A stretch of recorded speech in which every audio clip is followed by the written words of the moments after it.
ಪರಿಚಯ ಆಗಿರೋದಂತೆ ಏನಂದರೆ ನನ್ನ ಇನ್ಸ್ಟಾಗ್ರಾಮಲ್ಲೆಲ್ಲ ಮೆಸೇಜ್ ಮಾಡಿಕೊಂಡು ಈ ಥರ ಮಾಡಿಕೊಂಡು ಅವನು ವಾಯ್ಸ್ ಮೆಸೇಜ್ ಹಾಕ್ತಾನೆ, ನಾನು ಮಂಗಳೂರಿಗೆ ಬರ್ತಾ ಇದ್ದೀನಿ ಮಮ್ಮಿ ಅಂತೇಳಿ ಒಂದು ಲೊಕೇಶನ್ ಹಾಕಿ ಮತ್ತೆ ಕಳಿಸ್ತಾನೆ. ಆ ಮೆಂಟಲ್ಲಿ ನಾನು ಮಂಗಳೂರಲ್ಲಿ ಇರಲ್ಲ, ನಾನು ಬೆಂಗಳೂರಲ್ಲಿ ಶೂಟಿಂಗಲ್ಲಿ ಇರ್ತೇನೆ. ಆ ಮೆಂಟಲ್ಲಿ ಬಂದಾಗ ಶೂಟಿಂಗಲ್ಲಿ ಇರಬೇಕಾದ್ರೆ ನನ್ನ ಫ್ರೆಂಡ್ ನಂಬರ್ ಕೊಡ್ತೇನೆ.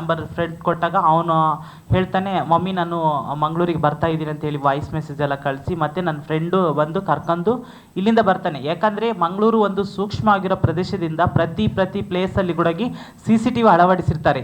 ಅವನು ಬಂದಿರೋದ್ರಿಂದ ಡೀಟೇಲ್ಸ್ ಹಿಡಿದು ಅಲ್ಲೆಲ್ಲ ಕಲೆಕ್ಟ್ ಮಾಡಬೇಕು. ಯಾಕಂದರೆ ನಾವಾಗೆ ಕಿಡ್ನ್ಯಾಪ್ ಮಾಡಿದ್ದೀವಿ ಅಂತ ಹೇಳಿರುವಂಥ ವ್ಯಕ್ತಿ ತಾನಾಗೆ ಬಂದಿರುವಂಥ ವ್ಯಕ್ತಿ. ಯಾಕಂದರೆ ಒಂದು ಹೆಣ್ಣಾಗಬೇಕಂತೇಳಿ ನಾನೊಂದು ಮನೆಯಿಂದ ಆಚೆ ಹಾಕಿದ್ದಾರೆ, ನನಗೆ ಅಪ್ಪ ಅಮ್ಮ ಯಾರೂ ಇಲ್ಲ, ನನಗೆ ಊಟಕ್ಕೂ ಗತಿ ಇಲ್ಲ ಅಂತ ಹೇಳಿರುವಂಥ ವ್ಯಕ್ತಿ ಇವನು ಈ ಥರ ಬಂದು ಈ ಥರ ಅಪಪ್ರಚಾರ ಮಾಡೋದು ಸರಿ ಕಾಣಿಸ್ತಿಲ್ಲ. ಮತ್ತು ಇಲ್ಲಿಂದ ಬಂದು ಹೇಳ್ತಾನೆ, ಮತ್ತೆ ಅಲ್ಲಿ ನಾವು ಹೇಳ್ತಾನೆ 5-6 ತಿಂಗಳು ಇರ್ಬೋದು ನಮ್ಮ ಮನೆಯಲ್ಲಿ. 5-6 ತಿಂಗಳಲ್ಲಿ ಒಂದು 3-4 ಸಲ ಮೈಸೂರಿಗೆ ಹೋಗೋದು ಬರೋದೆಲ್ಲ ಮಾಡ್ತಾ ಇರ್ತಾನೆ.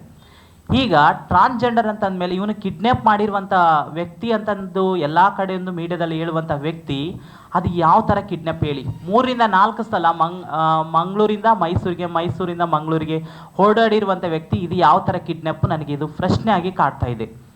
ಮತ್ತೊಂದು, ಅವನು ಮೀಡಿಯಾದಲ್ಲೆಲ್ಲ ಬಾಯಿ ಬಿಟ್ಟಿರಲ್ಲ. ಫಸ್ಟಿಗೆ ಇನ್ವೆಸ್ಟ್ಮೆಂಟ್ಗೆ ಅಲ್ಲಿ ಲಸ್ಕರ್ ಪೊಲೀಸ್ ಸ್ಟೇಷನಲ್ಲಿ ಕರೆಸಿದಾಗ ಅವರು ಮೇಡಮ್ ಹತ್ರ ಹೇಳ್ತಾನೆ, ಮೇಡಮ್ ನಾನು 3-4 ಸಲ ಮಂಗಳೂರಿಂದ ಮೈಸೂರಿಗೆಲ್ಲ ಬಂದು ಹೋಗೋದು ಬರೋದೆಲ್ಲ ಮಾಡಿದ್ದೀನಿ ಅಂದಾಗ ಮೇಡಮಿಗೆ ಒಂದು ಪ್ರಶ್ನೆ ಕಾಡುತ್ತೆ, ಅಲ್ಲಪ್ಪ ನೀನು ಈ ಥರ ಮಾಡ್ತಿದ್ಯಾ ಅಂದರೆ ಕಿಡ್ನ್ಯಾಪ್ ಅಂತ ಹೇಳಿದ್ಯಾ, 3-4 ಸಲ ಓಡಾಡಿದೆಯಲ್ಲ, ಇದು ಯಾವ ಥರ ಕಿಡ್ನ್ಯಾಪ್ ಅಂತಲೂ ಪ್ರಶ್ನೆ ಮಾಡ್ತಾರೆ. ಮತ್ತು ಅವನು ಪ್ರತಿಯೊಂದು ಮಾತಾಡಿರುವಂಥದ್ದು ಎಲ್ಲನೂ ವಿಡಿಯೋ ಮಾಡಿ ಇಟ್ಕೊಳ್ತಾರೆ ಅಲ್ಲಿ.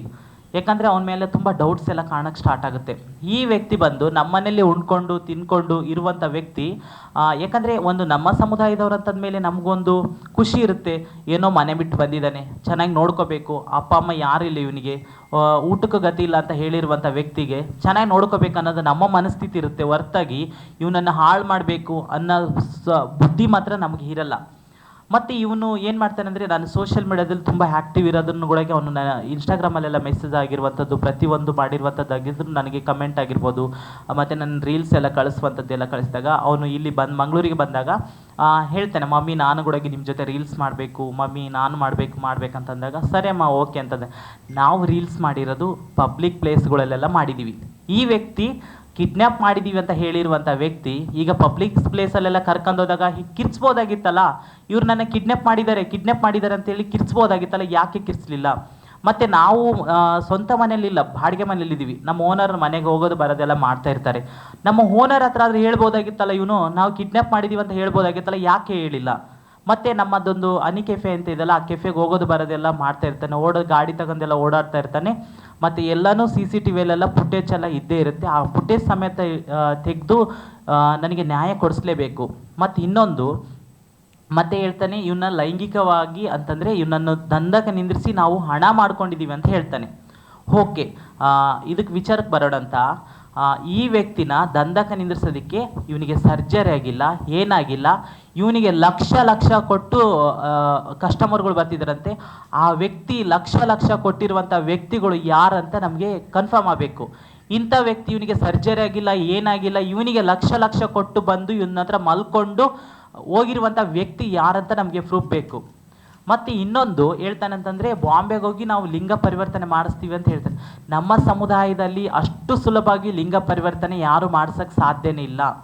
ಲಿಂಗ ಪರಿವರ್ತನೆ ಮಾಡಿಸೋದಕ್ಕೆ ಯಾರು ಸಾಧ್ಯ ಇಲ್ಲ. ಯಾಕಂದರೆ ಒಂದು ಕೌನ್ಸ್ಲಿಂಗ್ ಆಗಿರಬೇಕು, ಮತ್ತು ಬೇರೆ ಅಂದರೆ ಹಾರ್ಮೋನ್ ಟೆಸ್ಟಿಂಗ್ ಎಲ್ಲ ಇರಬೇಕು, ಮತ್ತು ಇಲ್ಲಿನ ಹಾವಭಾವಗಳೆಲ್ಲ ಚೇಂಜ್ ಆಗಿರಬೇಕು, ನಮ್ಮ ಸಮುದಾಯದವ್ರ ಜೊತೆ ಪಳಗಿರಬೇಕು. ಆ ವಿಚಾರದಲ್ಲಿ ಮಾತ್ರ ಸರ್ಜರಿ ಮಾಡಿಸ್ತಾರೆ. ಮತ್ತು ಅದು ಸರ್ಟಿಫಿಕೇಟ್ ಎಲ್ಲ ಬೇಕಾಗುತ್ತೆ. ಇವ್ರ ಅಪ್ಪ ಅಮ್ಮನ ಸಿಗ್ನೇಚರ್ ಆಗಿರ್ಬೋದು, ಇವನ್ ಸಿಗ್ನೇಚರ್ ಆಗಿರ್ಬೋದು, ಪ್ರತಿಯೊಂದು ಅಫಿಡವಿಟ್ ಮಾಡಿಸಿ ಕೊಡಬೇಕಾಗುತ್ತೆ. ಅಷ್ಟು ಸುಲಭವಾಗಿ ಯಾರೂ ಸರ್ಜರಿ ಇವನನ್ನು ಮಾಡಿಸಲ್ಲ, ನನ್ನ ಸಮುದಾಯದವ್ರು ಯಾರೂ ಮಾಡಿಸಲ್ಲ. ಇದೊಂದು. ಮತ್ತೆ ಹೇಳ್ತಾನೆ, ನನ್ನನ್ನು ಕಲೆಕ್ಷನ್ಗೆ ಕೇರಳ ಭಾಗದಲ್ಲಿ ಆಚೆ ಭಾಗದಲ್ಲೆಲ್ಲ ಕರ್ಕೊಂಡು ಹೋಗ್ತಾ ಇದ್ರು, ಇವನು ದುಡ್ದಿರೋದು ನಾವು ತಗೊಳ್ತಿದ್ವಿ ಅಂತ ಹೇಳ್ತಾ ಇದ್ದೇನೆ. ನಾನು ಇದಕ್ಕೂ ಕ್ಲಾರಿಟಿ ಕೊಡ್ತೇನೆ. ಇವನು ಕೇರಳ ಭಾಗ ಆಚೆ ಈಜೆ ಅಂತ ಹೇಳ್ತಾನಲ್ಲ, ಪ್ರತಿಯೊಂದು ಕಡೆ ಮಂಗಳೂರು ಅಂತಂದಮೇಲೆ ಎಲ್ಲ ಕಡೆಯೂ CCTV ಇದೆ. ನಾನು ಇನ್ನೊಂದು ಸಲ ಹೇಳ್ತಾ ಇದ್ದೀನಿ, ಅದನ್ನೆಲ್ಲ ಕ್ಯಾಪ್ಚರ್ ಆಗಿರುತ್ತೆ. ಯಾಕಂದರೆ ಇವನು ಪಬ್ಲಿಕ್ ಪ್ಲೇಸಲ್ಲೆಲ್ಲ ಓಡಾಡ್ತಿರ್ತಾನೆ. ಅಂದರೆ ನನಗೆ ಕಿಡ್ನ್ಯಾಪ್ ಮಾಡಿದ್ದಾರೆ ಅಂತಲೇ ಹೇಳ್ಬೋದಾಗಿತ್ತು, ಅಂಗಡಿಯವ್ರಿಗೂ ಹೇಳ್ಬೋದಾಗಿತ್ತು. ಈ ವ್ಯಕ್ತಿ ಯಾಕೆ ಹೇಳಿಲ್ಲ? ನಾನು ಇವನ ಜೊತೆ ಕಲೆಕ್ಷನಿಗೆ ಹೋಗ್ತಿದ್ದೆ ಅಂತ ಹೇಳ್ತೇನೆ. ನಾನು ಯಾವತ್ತೂ ಕಲೆಕ್ಷನಿಗೆ ನಾನು ಹೋಗಲಿಲ್ಲ. ಅವನ ಜೊತೆ ನಾನು ಯಾಕೆ ಹೋಗ್ಬೇಕು ಹೇಳಿ, ನಂದೇ ಕೆಫೆ ನೋಡ್ಕೊಳ್ಳೋದು ನಮಗೆ ಪುರ್ಸತ್ತಿರಲ್ಲ. ಇವನ ಜೊತೆ ನಾವು ಯಾಕೆ ಹೋಗ್ಬೇಕು? ಮತ್ತೆ ಹೇಳ್ತಾನೆ ಇವನಿಗೆ ಬಾಡಿ ಗಾರ್ಡ್ ಆಗಿ ನಾವು 4-5 ಜನ ಕಳಿಸಿ ನಿಂದಿರ್ತಿದ್ವಂತೆ. ನಮ್ಮ ಟೈಮ್ ಎಲ್ಲ ವೇಸ್ಟ್ ಮಾಡಿಕೊಂಡು ಈ ವ್ಯಕ್ತಿಯಿಂದ ನಾವ್ಯಾಕೆ ಬಾಡಿ ಗಾರ್ಡ್ ಕಳಿಸ್ಬೇಕು? ಪ್ರತಿಯೊಂದು ತನಿಖೆ ಆಗಲೇಬೇಕು. ಯಾಕಂದರೆ ಇದೊಂದು ಷಡ್ಯಂತ್ರ ಅಂತ ನಾನು ಹೇಳಕ್ಕೆ ಇಷ್ಟಪಡ್ತೀನಿ. ಈ ವ್ಯಕ್ತಿ ಬಂದು ಹೋಗೋದು ಬರೋದೆಲ್ಲ ಮಾಡ್ತಾ ಇರ್ತಾರೆ ಸಾಮಾನ್ಯವಾಗಿ. ಅವತ್ತು ಕೂಡ ಒಂದಿನ ಎಷ್ಟಂದ್ರೆ ಯಾವ ತಿಂಗಳಲ್ಲಿ ಹೋಗ್ತಾನೆ, ಆ ಡೇಟಲ್ಲಿ ನನಗೆ ಹೇಳ್ತಾನೆ, ಮಮ್ಮಿ ನಾನು ಊರಿಗೆ ಹೋಗಿ ಬರ್ತಾನೆ, ಮಮ್ಮಿಗೆಲ್ಲ ಹುಷಾರಿಲ್ಲ ಅಂತೇಳಿ. ಇವನು ವ್ಯಕ್ತಿ ಫಸ್ಟಿಗೆ ಸ್ಟಾರ್ಟಿಂಗ್ ಬಂದಿರುವಂಥ ವ್ಯಕ್ತಿ ಹೇಳ್ತಾನೆ, ನನಗೆ ಅಪ್ಪ ಅಮ್ಮ ಯಾರಿಲ್ಲ ಅಂತ ಹೇಳಿರೋಂಥ ವ್ಯಕ್ತಿ. ಮತ್ತೆ ಎಲ್ಲ ಗೊತ್ತಾಗುತ್ತೆ, ಹೀಗೆ ಅಂತಂತೆಲ್ಲ ಗೊತ್ತಾಗುತ್ತೆ. ಮತ್ತು ಹಿಂದಡಿಗೆ ನಾಸಾ ಪ್ರಕಾರ ಈಗ ಎಲ್ರಿಗೆ ಒಂದು ಪ್ರಶ್ನೆ ಅಂತಂದು ಕಾಡ್ತಾ ಇದೆ. ನಾನು ಅವನಿಗೆ ಡಾಕ್ಯುಮೆಂಟ್ಸ್ ಎಲ್ಲ ಮಾಡಿಸಿಕೊಟ್ಬಿಟ್ಟಿದ್ದಾಳೆ, ಫೇಕ್ ಡಾಕ್ಯುಮೆಂಟ್ಸ್ ಎಲ್ಲ ಮಾಡಿಸಿಕೊಟ್ಟು ಬಿಟ್ಟಿದ್ದಾಳೆ ಅಂತೇಳಿ ಎಲ್ಲರೂ ಕೂಡ ಅಂದರೆ ಕೆಲವು ವ್ಯಕ್ತಿಗಳೆಲ್ಲ ಹೇಳ್ತಾ ಇದ್ದಾರೆ. ನಾನು ಹೇಳಲಿಕ್ಕೆ ಇಷ್ಟಪಡ್ತೀನಿ, ನಾಸಾ ಜಡ್ಜ್ಮೆಂಟ್ ಅಂತಿದೆ. ನಾಸಾ ಜಡ್ಜ್ಮೆಂಟ್ ಪ್ರಕಾರ ಆ ವ್ಯಕ್ತಿ ಸ್ವತಃ ನಾನು ಮಂಗಳಮುಖಿ ಅಂತಂತೇಳಿ ಇದು ಯಾವುದಂದರೆ ಅಫಿಡವಿಟ್ ಮಾಡಿಸಿದ್ದಾನೆ ನೋಡಿ. ಅಫಿಡವಿಟ್ ಮಾಡಿಸಿರುವಂಥ ವ್ಯಕ್ತಿಗೆ ನಾವ್ಯಾಕೆ ಪೋಸೆಬಲ್ ಮಾಡಬೇಕು? ನಾಸಾ ಜಡ್ಜ್ಮೆಂಟ್ ಪ್ರಕಾರ ಯಾರು ನನ್ನನ್ನು ನಾನು ಮಂಗಳಮುಖಿ ಅಂತ ಹೇಳಿ ಆ ವ್ಯಕ್ತಿ ಒಪ್ಕೊಂಡ್ಮೇಲೆ ಅದರಲ್ಲಿ ನಾನು ಪ್ರಶ್ನೆ ಮಾಡಲಿಕ್ಕೆ ಬರಲ್ಲ, ಯಾವ ಸಂಘಟನೆದವರು ಪ್ರಶ್ನೆ ಮಾಡಲಿಕ್ಕೆ ಆಗಲ್ವಾ, ಮತ್ತು ಯಾವುದು ಅಂದರೆ ಮಹಿಳಾ ಮಕ್ಕಳ ಕಲ್ಯಾಣ ಇಲಾಖೆದವರು ಮತ್ತು DC ಅವರು ಯಾರಿಗೆ ಪ್ರಶ್ನೆ ಮಾಡಲಿಕ್ಕೆ ಆಗಲ್ಲ. ಯಾಕಂದರೆ ಇವನು ತಾನೇ ಸ್ವತಃ ಹೇಳ್ಕೊಂಡಿದ್ದೆ, ನಾನು ಒಂದು ಮಂಗಳಮುಖಿ ಅಂತೇಳಿ ಹೇಳ್ಕೊಂಡಿದ್ದಾನೆ. ಮಂಗಳಮುಖಿ ಅಂತ ಹೇಳ್ಕೊಂಡಾಗ ಯಾರೂ ಪ್ರಶ್ನೆ ಮಾಡುವಾಗಿಲ್ಲ. ಯಾಕಂದರೆ ಇವನು ಸ್ವತಃ 18 ವರ್ಷ ಮೇಲ್ಪಟ್ಟಿರ ಒಳಗಡೆ ಇರುವಂಥ ವ್ಯಕ್ತಿಗಳಿಗೆ ನಾವು ಪ್ರಶ್ನೆ ಮಾಡ್ಬೋದು, ಯಾಕಪ್ಪ ಈ ಥರ ಬಂದಿದೆಯಾ, ಮನೆ ಬಿಟ್ಟು ಬಂದಿದೆಯಾ, ನೀನು ಟ್ರಾನ್ಸ್ಜೆಂಡರ್ ಹೌದಾ ಅಲ್ಲ ಅಂತ ನಾವೆಲ್ಲನೂ ಕೇಳ್ಬೋದು. ಆದರೆ ಇವನು ಸ್ವತಃವಾಗಿ ನಾನೊಂದು ಮಂಗಳಮುಖಿ ಆಗಿ ಬರ್ತಂತೇಳಿ ನಮ್ಮ ಡ್ರೆಸ್ಗಳೆಲ್ಲ ಉಟ್ಕೊಂಡು, ನನ್ನ ಫ್ರೆಂಡ್ಸ್ಗಳ ಡ್ರೆಸ್ಗಳೆಲ್ಲ ಉಟ್ಕೊಂಡು ಇವನು ಆಲ್ರೆಡಿ ನಮಗೇನು ನ್ಯೂಸ್ ಬಂತಂತಂದರೆ ಇವನು ಆಲ್ರೆಡಿ ಮೈಸೂರಲ್ಲಿ ಇದೇ ಥರನೇ ಡ್ರೆಸ್ ಹಾಕ್ಕೊಂಡು ಓಡಾಡ್ತಿದ್ದಂತೆ. ಮತ್ತು ಇನ್ನೊಂದು ಇನ್ಫಾರ್ಮೇಷನ್ ಸಿಕ್ತು, ಈ ವ್ಯಕ್ತಿಗೆ ಎಲ್ಲರೂ ಅಂದರೆ ಅಪ್ಪ ಅಮ್ಮ ಎಲ್ಲರೂ ಇದ್ದಾರೆ, ಫ್ಯಾಮ್ಲಿ ಎಲ್ಲ ಇದ್ದಾರೆ ಅಂತಲೂ ಗೊತ್ತಾಯಿತು. ಮತ್ತು ಈ ವ್ಯಕ್ತಿ ತನ್ನಿಂದ ದುಡಿಯೋದು ಆಗ್ಲಾರ್ದೇ ಇದೇ ಥರನೇ ಮನೆಗಳಿಗೆ ಅಂದರೆ ನನ್ನ ಸಮುದಾಯದವರ ಮನೆಗೆ ಹೋಗಿ ಅವ್ರ ಜೊತೆ ಇದ್ದು, ಅವ್ರದ್ದೇ ಸಾರಿ ಎಲ್ಲ ಉಟ್ಕೊಂಡು ಅವ್ರ ಜೊತೆನೇ ಇದ್ದು. ಹಾಗಾದರೆ ಇವನಿಗೆ ನಾವು ಹೇಳ್ತಾನೆ ಕಿವಿ ಚುಚ್ಚಿದ್ರೆ ಮುಗಿದು ಅವನಿಗೆ ಆಲ್ರೆಡಿ ಎಲ್ಲ ಚುಚ್ಕೊಂಡೇ ಬಂದಿರೋದು, ಮಂಗಳೂರಿಗೆ ಅವನಿಗೆಲ್ಲ ಚುಚ್ಕೊಂಡೇ ಬಂದಿರೋದು. ಇದನ್ನ ಸ್ವಲ್ಪ ತನಿಖೆ ಆಗಲೇಬೇಕು. ಮತ್ತು ಹಾಂ ಸರ್, ಅದು ಹೇಗೆ ಬಂತಂತಂದರೆ ನಾಸಾ ಜಡ್ಜ್ಮೆಂಟ್ ಪ್ರಕಾರ ಆ ವ್ಯಕ್ತಿ ನಮ್ಮನೇಲೇ ಇದ್ದಿತ್ತು. ಹೌದು ಸರ್, ಮೂಲ ನಿವಾಸಿ ಮೈಸೂರು ಆಗಿರ್ಬೋದು. ಓಕೆ ಸರ್, ಓಕೆ, ಅದಕ್ಕೆ ನಾನು ಕ್ಲಾರಿಟಿ ಕೊಡ್ತೇನೆ. ಮೂಲ ನಿವಾಸಿ ಮೈಸೂರನ್ನಾಗಿರ್ಬೋದು. ಯಾಕಂದರೆ ನಂದು ಮೂಲ ನಿವಾಸ ರಾಯಚೂರು. ನಾನೊಂದು ಹೆಣ್ಣಾಗಬೇಕಂತೇಳಿ ನಾನು ಮಂಗಳೂರಲ್ಲಿ ಪ್ರತಿಯೊಂದು ಡಾಕ್ಯುಮೆಂಟ್ಸ್ ಎಲ್ಲ ಮಾಡಿಸ್ಕೊಂಡೆ. ನಾನು ಸ್ಟಾರ್ಟಿಂಗ್ ಬಂದಾಗ ನಾನು ಒಂದು ಹೀಗೆ ಬಂದಿರೋದು, ಪ್ಯಾಂಟ್ ಶರ್ಟಲ್ಲಿ ಬಂದಾಗ ನಾನೊಂದು ಹೆಣ್ಣಾಗಬೇಕಂತೇಳಿ ನನ್ನ ಸಮುದಾಯದವ್ರ ಹತ್ರ ಹೇಳ್ಕೊಂಡಾಗ ಅವ್ರು ಹೇಳಿದರು, ಹೋಗಿ ಈ ಥರ ರೂಲ್ಸ್ ಎಲ್ಲ ರೆಗ್ಯುಲೇಷನ್ಸ್ ಎಲ್ಲ ಇರ್ತವೆ, ಈ ಥರ ಎಲ್ಲ ಪ್ರೊಸೀಜರ್ ಎಲ್ಲ ಇರ್ತವೆ ಅಂತ ಪ್ರತಿಯೊಬ್ಬರು ಹೇಳಬೇಕು. ಈ ಥರ ಇದ್ದಾಗ ಆ ವ್ಯಕ್ತಿಗೆ 18 ವರ್ಷ ಮೇಲ್ಪಟ್ಟಾಗಿದೆ. ಯಾಕಂದರೆ ಅವನಿಗೆ ಸ್ವತಃ ಯೋಚನೆ ಮಾಡುವ ಶಕ್ತಿ ಕೂಡ ಇದೆ. ನಾಸಾ ಜಡ್ಜ್ಮೆಂಟ್ ಪ್ರಕಾರನೂ ಇದೆ. ಅವನು ಇದು ಅಂದರೆ ಕೋರ್ಟ್ ಕಡೆಯಿಂದನೂ ಇದು ತಗೊಂಡು ಅಫಿಡವಿತ್ತನ್ನು ಮಾಡಿಸ್ಕೊಂಡಿದ್ದಾನೆ. ಅಫಿಡವಿತ್ ಮಾಡಿಸ್ಕೊಂಡಾಗ ಅವನಿಗೆ ನಾವು ಪ್ರಶ್ನೆ ಮಾಡಲಿಕ್ಕೆ ಆಗಲ್ಲ. ಯಾಕಂದರೆ ನಮ್ಮದು ಆಧಾರ್ ಕಾರ್ಡು ಕೊಂಡೋಗಿ ಅವ್ನು ಮಾಡಿಸ್ಕೊಂಡಿರ್ಬೋದು. ಯಾಕಂದರೆ ನಾನೊಂದು ಹೆಣ್ಣಾಗ್ತಾನೆ ಅಂತೇಳಿ ಬಂದಿರುವಂಥ ವ್ಯಕ್ತಿ ಸಡನ್ಲಿ ಗಂಡಾಗ್ತಾನಂತ ಯಾರಿಗಾದರೂ ಕನಸು ಬಿದ್ದಿತ್ತಾ ಹೇಳಿ? ಇವನು ಈ ಥರ ಮಾಡಿಸ್ಕೊಂಡಾಗ ಈಗ ನನ್ನ ಬೇರೆ ಎಲ್ಲ ಹೇಳ್ತಾರೆ, ನಾನೇ ಸ್ವತಃವಾಗಿ ಮಾಡಿಸಿದ್ದೀನಿ. ನಾಸಾ ಜಡ್ಜ್ಮೆಂಟೇ ಹೇಳ್ತಿದೆ, ನ್ಯಾಯಾಲಯನೇ ಹೇಳ್ತಾ ಇದೆ ಏನಂತಂದರೆ, ಸ್ವತಃ ನಾನು ಒಂದು ಮಂಗಳಮುಖಿ ಅಂತೇಳಿ ಒಪ್ಕೊಂಡ್ಮೇಲೆ ಯಾರು ಪ್ರಶ್ನೆ ಮಾಡುವಾಗಿಲ್ಲ, ಯಾರು ಕೇಳುವ ಹಕ್ಕಿಲ್ಲ ಅಂತಲೂ ಕೇಳ್ತಾರೆ. ಹಾಗೆ ನಾವು ಕೇಳುವ ಹಕ್ಕು ಹೇಗೆ ಬರುತ್ತೆ ಸರ್? ಯಾರೇ ಆಗಲಿ ಪ್ರತಿಯೊಬ್ಬರ ಮೇಲೆ ದೂರ ಆಗ್ತಾನೆ ಅಂತಂದರೆ ಮಹಿಳಾ ಮಕ್ಕಳ ಕಲ್ಯಾಣ ಇಲಾಖೆದವ್ರ ಮೇಲೆ ದೂರ ಆಗ್ತಾನೆ, ಇವತ್ತು DC ಅವ್ರ ಮೇಲೆ ದೂರ ಆಗ್ತಾನೆ. ವೆರಿಫಿಕೇಷನ್ ಮಾಡ್ಬೇಕಂತಂದಾಗ ಇವನು ಸ್ವತಃ ನಾನು ಮಂಗಳಮುಖಿ ಅಂತಲೇ ಒಪ್ಕೊಂಡು ಇದೆಲ್ಲ ಮಾಡಿಸಿದ ಮೇಲೆ ಇವನಿಗೆ ವೆರಿಫಿಕೇಷನ್ ಯಾವ ಥರ ಮಾಡಬೇಕು ನೀವು ಹೇಳಿ? ಯಾಕಂದರೆ ನಾಸಾ ಜಡ್ಜ್ಮೆಂಟ್ ಪ್ರಕಾರ ಅವನಿಗೆ ಮೆಡಿಕಲ್ ಟೆಸ್ಟ್ ಆಗಲಿ, ಇನ್ನೊಂದಾಗಲಿ, ಮಗದೊಂದಾಗಲಿ ಮಾಡುವ ರೈಟ್ಸ್ ಇಲ್ಲ. ಯಾಕಂದರೆ ಅವನು ಸ್ವತಃ ನಾನು ಮಂಗಳಮುಖಿ ಅಂತಲೇ ಒಪ್ಕೊಂಡ್ಮೇಲೆ ಯಾರು ಪ್ರಶ್ನೆ ಮಾಡುವಾಗನೇ ಇಲ್ಲ. ಆ ಥರ ವ್ಯಕ್ತಿ ಬಂದು ತನ್ನ ಡಾಕ್ಯುಮೆಂಟ್ಸು ಎಲ್ಲ ಮಾಡಿಕೊಂಡು TG ಕಾರ್ಡ್ ಎಲ್ಲ ಒತ್ತಾಯಪೂರ್ವಕವಾಗಿ ಮೇಡಮ್ಗೆ ಫೋನ್ ಮಾಡಿ ಮಾಡಿಕೊಂಡು, ಯಾಕಂದರೆ ಅವನು ಒಂದು ಮಂಗಳಮುಖಿ ಸಮುದಾಯದಲ್ಲಿ ಇದ್ದಾನಂತಂದ ಮೇಲೆ ಅವನು ಒಳ್ಳೆಯವನೋ ಕೆಟ್ಟವನಂತ ಯಾರಿಗೆ ಗೊತ್ತಾಗುತ್ತೆ? ಯಾಕಂದರೆ ನನ್ನ ಸಮುದಾಯದವರು ಎಲ್ಲರೂ ಬರೋದು ಪ್ಯಾಂಟ್ ಶರ್ಟಲ್ಲೇ ಬರ್ತಾರೆ, ಬದಲಾಗ್ತಾ ಒಂದು ಹೆಣ್ಣಾಗಿ ಬದಲಾಗ್ತಾರೆ. ಆದಾಗ ಇದೇ ಥರನೇ ಇರ್ಬೋದು, ಇವನು ಕೂಡ ಇದೇ ಥರನೇ ಇರ್ಬೋದು ಅಂತೇಳಿ ಎಲ್ಲರೂ ಅದೇ ಥರನೇ ಗೆಸ್ ಮಾಡ್ಕೊಂಡಿರ್ತೀವಿ. ನಾವು ಕೂಡ ಅದೇ ಥರನೇ ಅಂದ್ಕೊಂಡಿರುವಂಥ ವ್ಯಕ್ತಿಗಳು. ಅವನು ಸಡನ್ಲಿ ಅಡ್ರೆಸ್ ಸರ್, ಅದೇ ಆಧಾರ್ ಕಾರ್ಡ್, ನಮ್ಮ ಅಡ್ರೆಸ್ ಆಧಾರ್ ಕಾರ್ಡ್. ಯಾಕಂದರೆ ನಾವು ಇರುವಂಥ ಆಧಾರ್ ಕಾರ್ಡು, ಯಾಕಂದರೆ ನಾವು ಬಂದರ್ ಮನೇಲಿ ಇದ್ದಿದ್ದು.